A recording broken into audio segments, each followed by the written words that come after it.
Children, to study the earth, to understand the earth clearly, we have to know about the four natural realms on the earth.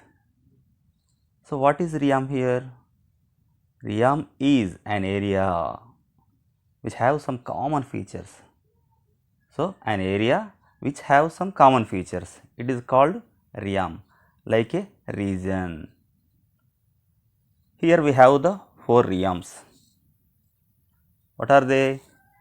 First one is the lithosphere, hydrosphere, atmosphere and biosphere. So, let us learn about all these realms. Lithosphere, generally it is the top layer of the earth. It is very hard and it is made up of rocks and minerals and covered with a thick layer of soil. In Greek, litho means stone or rock and sphaeria means sphere or ball.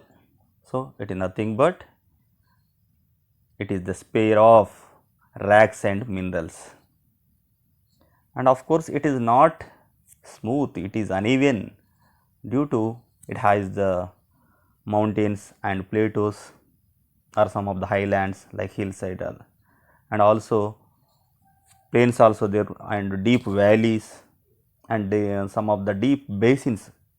Actually, these are filled by the water and became as the oceans also.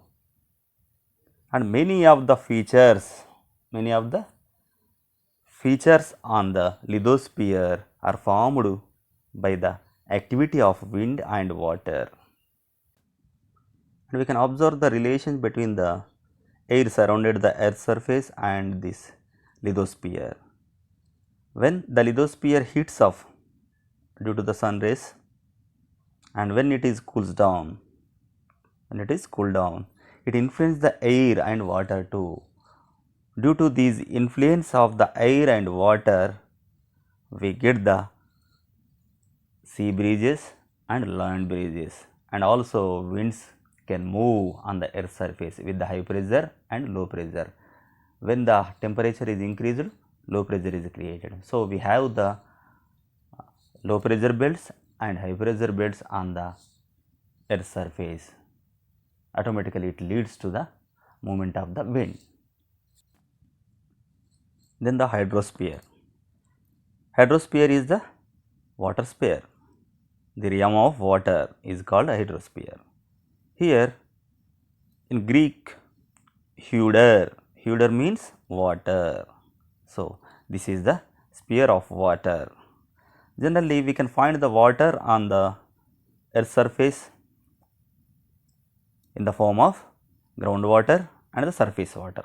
And on the surface water also, we have the many types of water bodies like rivers, lakes, seas, oceans, etc. So, in this hydrosphere, we have the total water bodies on the earth's surface and also the groundwater. Next, atmosphere. You know the atmosphere, the thin layer of air surrounded the earth's surface is called atmosphere. This layer consists of the different types of gases, for example, oxygen, nitrogen, carbon dioxide and water vapor, etc. So, these gases are surrounded the earth's surface and they are protecting us. Here the Greek word atmos means vapor. So, this atmosphere consisted also of vapor also. The fourth one is the biosphere. The biosphere means all the living things on the earth and in the atmosphere and in the hydrosphere is called the biosphere. It is nothing but it is the realm of the life, The Greek word bios means life. So, this sphere is related to the life, and the realm of life includes bacteria also which live high up in the atmosphere or in deep oceans constitutes the biosphere. in the deep oceans and in the atmosphere and the lithosphere.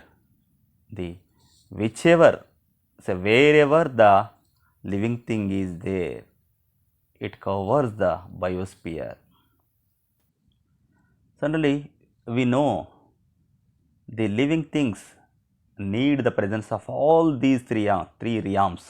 Without these three realms, there is no living thing, because for every living thing, they need the land, water and air.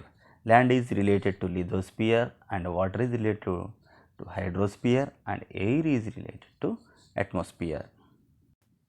So, these four realms are interdependent, they are interrelated and they influence each other, and how they are influencing each other and how they are interrelated with each other, we can study. And today we will learn about the first realm, lithosphere. Here the lithosphere deals with the land, and here the crust of the earth is uneven. Already I said the earth is uneven and it has the different types of landforms. Due to that uneven condition, there are some higher lands and some lower lands.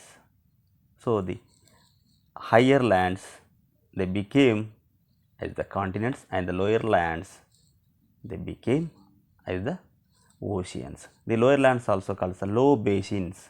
The lower basins are filled with the water and they became as the oceans. So, finally, we have the continents and the oceans. These are the, it means continents and oceans are the first order landforms or primary divisions of the earth crust. So, earth crust is divided into primarily two parts, oceans and continents. These are all called the first order landforms. Then what are the second order landforms? The continents are uneven. The continents have up and downs, highlands and lowlands, and they have the different types of landforms like mountains, plains and plateaus, like that. So, these type of landforms are called as the second order landforms. And students, in the previous class we learnt many continents look like pieces of jigsaw puzzle. Look at the picture. What is jigsaw puzzle?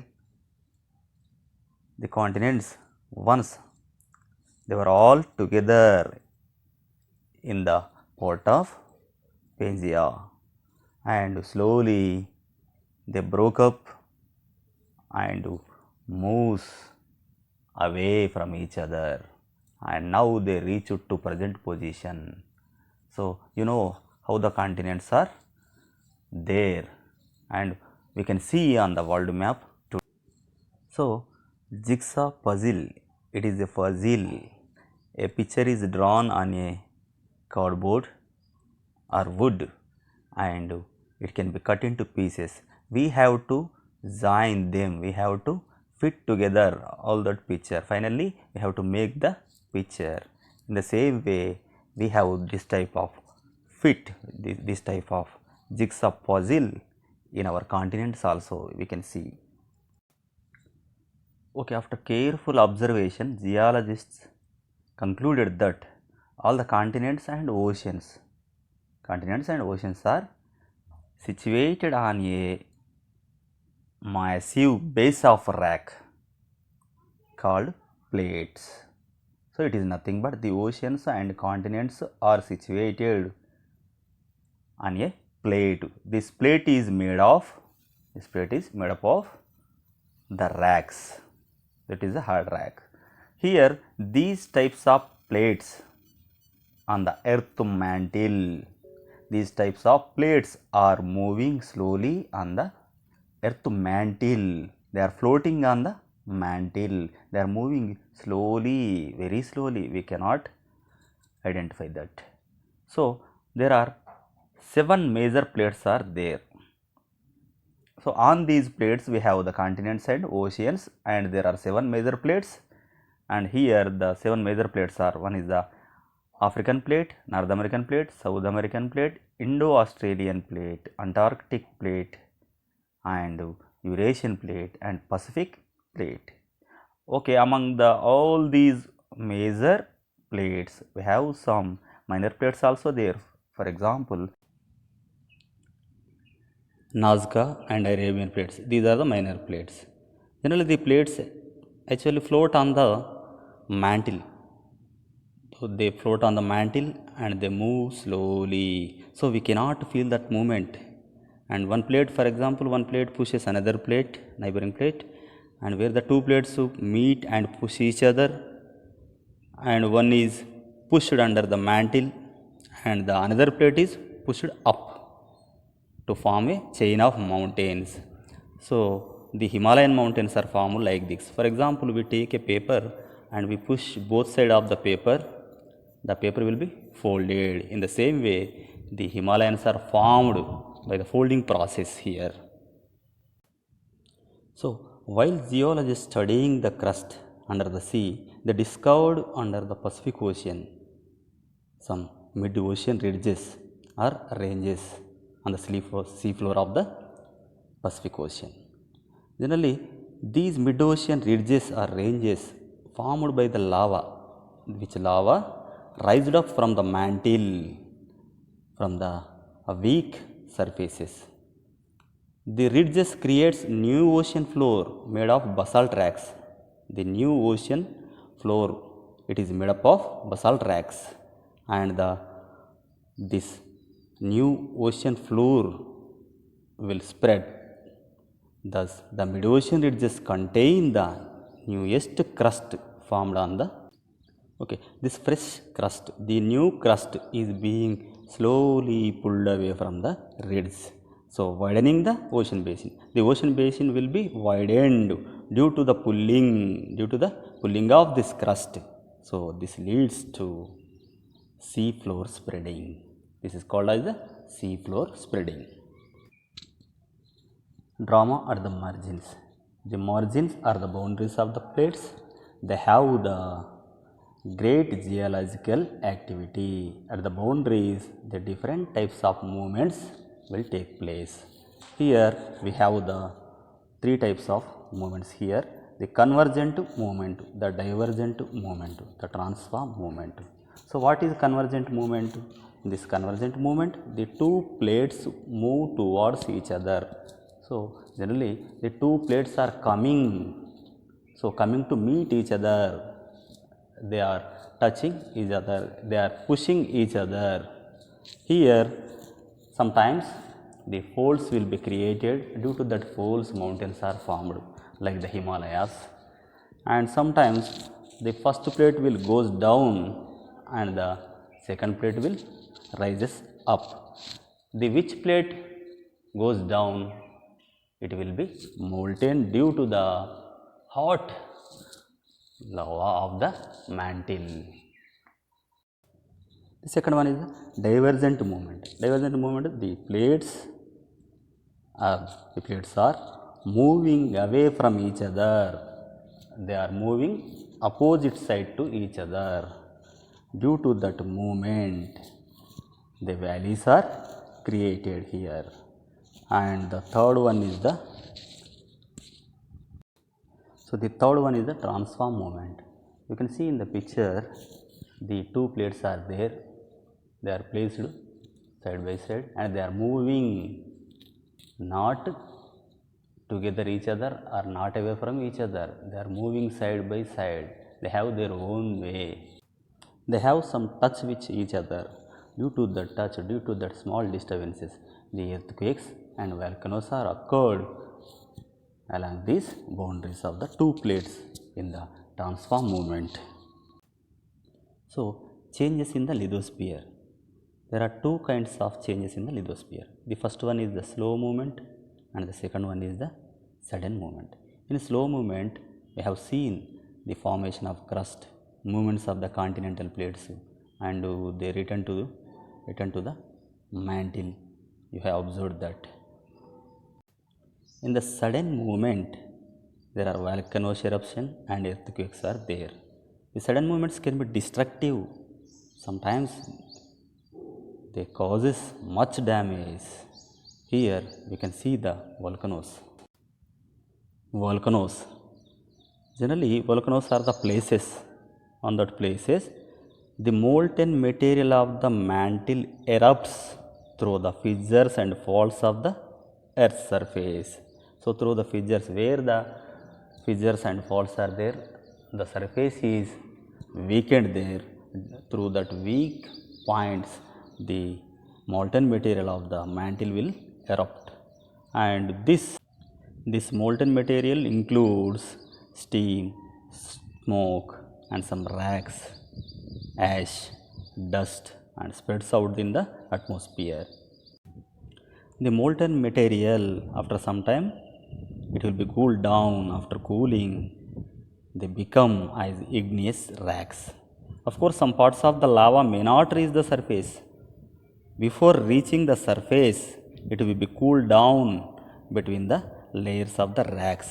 So, these types of landforms are called intrusive landforms, and some part of the lava which pours on the surface, which spreads on the surface, and then it will be formed as extrusive landforms. Not all of them come from volcanoes, some of them are poured out of fissures. Such flows of lava, for example, occurred many times on Deccan Plateau. So it created the Deccan Plateau. This is the extensive lava plateau in India. There is a list of some important volcanoes in the world, and their location is given here. Stromboli, Sicily; Mount Pelee, West Indies; Mount Vesuvius, Italy; Fusiyama, Japan; Cotopaxi, Ecuador; Mayon, Philippines; Bayern and Narcondam in India; Kilimanjaro in Tanzania, like that. So, the geologists observed for many decades the number of earthquakes and volcanic activities are occurring around the edges, around the boundaries of the Pacific Ocean. Almost 3/4 of all active volcanoes in the world lie within the Pacific Rim. What is the Pacific Rim? The edge of the Pacific Ocean basin is called Pacific Rim. So many volcanoes and earthquakes are occurring along this Pacific Rim. So these boundaries are called as the Pacific Ring of Fire, because along these plate boundaries that many volcanoes and earthquakes occur, giving it the name the Pacific Ring of Fire.